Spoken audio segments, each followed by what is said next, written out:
Ladies and gentlemen, welcome back to the channel. I posted something on the community page about this year on YouTube and such, going into next year. Check it out, just go to my channel, click community, and you can read through it. I can't be bothered really going in depth about it in this video.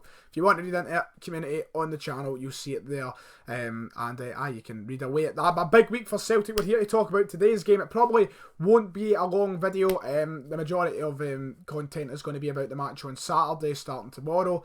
And we'll get rolling into that. Very excited to say the least. But we're focusing on today's game in this video where Celtic went to Pittodrie, the Boxing Day matchup. A 4-3 win for Celtic, and which was potentially game of the season. It was a very entertaining game to watch. Celtic deservingly getting the win, I would say. There's a few talking points from the game itself. But the performance, the reason I want to come on and analyse this performance and talk about this performance is, number one, well, it is the setup to the derby match on Saturday, which is massive for all sorts of reasons.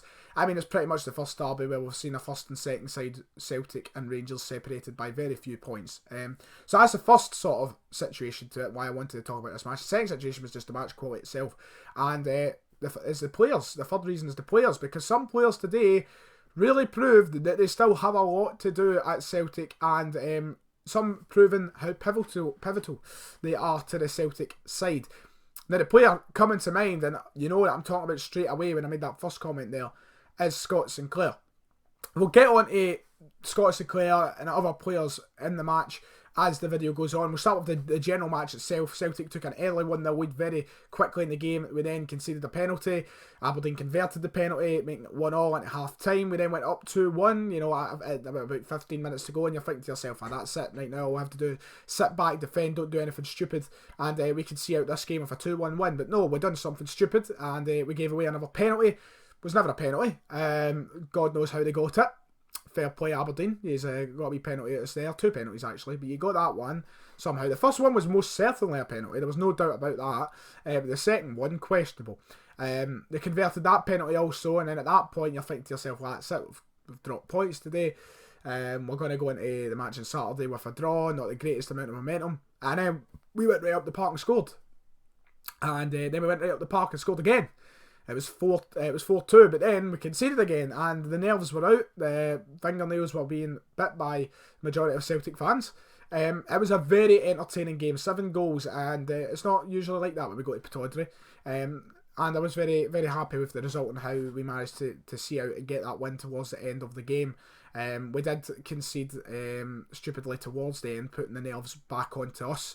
But the other two, there's not much we could have done about, which they never gave away the first penalty. The second one should have never been a penalty. So, you know, there's not much you could do in the defensive side of things today regarding 2 of the goals. I mean, Leo Zagiri has to really evaluate though how he goes in for a fucking side tackle, as the first one was an immensely stupid penalty to give away. Attacking wise, we looked decent, but once again we're in that situation where we need to be more clinical. We need to take more opportunities. We need to make opportunities that we do make more threatening. We dominated the game today. We possessed the majority of the ball. We've seen a majority of the possession. We had the ball in the middle of the park a lot. We need to be more clinical, more aggressive moving forward, and especially on Saturday we're going to have to use that, imply that, be more aggressive moving forward and actually create chances that give the other team a fright and show some attacking intent. Because today, for as much as scoring 4 goals, a lot of the time throughout that period before the rapid fire goals at the end, it was just a lot of us holding the ball, which is good. It's good to see us dominate the game. It's good to see us being in control and such. But you need to make the chances. You need to take the chances, or you're going to drop points. And we could have very easily today when it got to 2-2. You could have looked at it and went, well, if we took and made more chances today, we could have easily had 3 points, but we threw it away. But in the end, we ended up going and winning the game. So we need to take the positives from today's game and just make them more positive. Just be more outgoing moving forward, create more chances. I know for the majority of the game we didn't play with a striker, but how did things change when Odsonne Edouard came onto the field today? That was one of the main talking points for me, one of the main takeaways from the game. So many people getting on the back of Odsonne Edouard, and it's something I really want to talk about in an individual specific video about Odsonne Edouard, but I may as well say the main context of it here. So many people get on the guy's back, saying he's not good enough, he's a waste of 9 million, blah blah blah, this, that, the next thing. Because he isn't constantly performing week in, week out to a level as how he played today, or to a level where he's scoring hat-tricks left, right and centre, etc. Now, this is a 20-year-old boy. Yes, we spent £9 million, and yes, maybe for the standard of our league, a £9 million striker should be able to score hat-tricks week in, week out. But how much can you expect a 20-year-old boy to do? He's 20. He's still very young, and for his age, he's a phenomenal player. We have picked up a fantastic player in Odsonne Edouard, always back the guy, and I want to see him succeed at Celtic. And today, his performance, when he came on the field, he changed so much for Celtic. He made so much happen. His movement, his passing of the ball, his holding up of the ball, everything. Today, when Odsonne Edouard came on the park, he showed his true quality. He showed how good a player he can be and how vital a player he can be. And on Saturday, when he scores fucking 3 goals into Rangers, bold prediction, but when he gets in and about it Saturday and people are singing his praises again, just remember, there's no need to criticise somebody at the age of 20-year-old who sometimes has an off day. He's a fantastic player, and there's no denying that. And yes, do I wish more regularly that he would perform to the standards of what he did today? Of course I do. I wish we could see that week in, week out. But so many fans put so much expectation on the kid.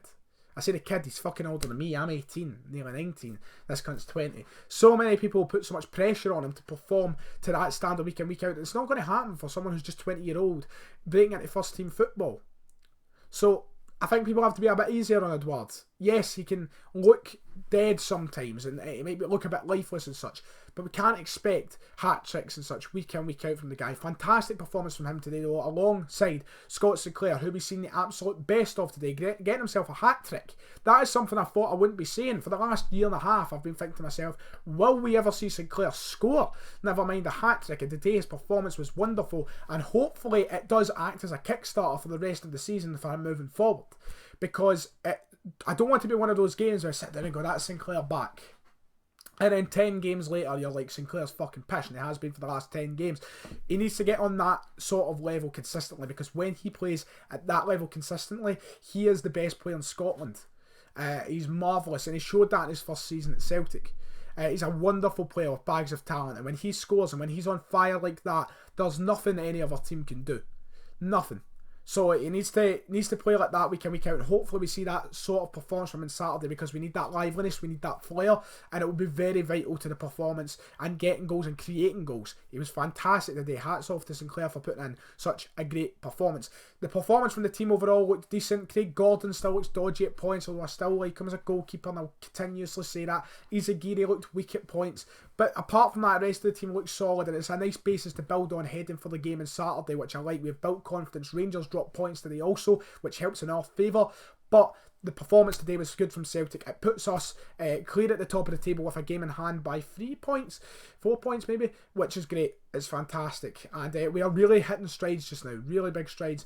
Looking good, looking sharp. And I'm looking forward to the game on Saturday now. We played well today. A very strong professional performance from Celtic. Especially, when it got to that 2-2 point in the game, you're thinking to yourself, this is where it dies. This is where Celtic die. The energy runs out. We're going to walk away for a point. But no, we went right back at it. Went out and got goals. And it was fantastic to watch. Perhaps game of the season. What do you think? Do you think it was game of the season? Let me know in the comments below. If you've enjoyed, make sure to like and subscribe. Let me know your opinions to my opinions. And I'll see you all next time.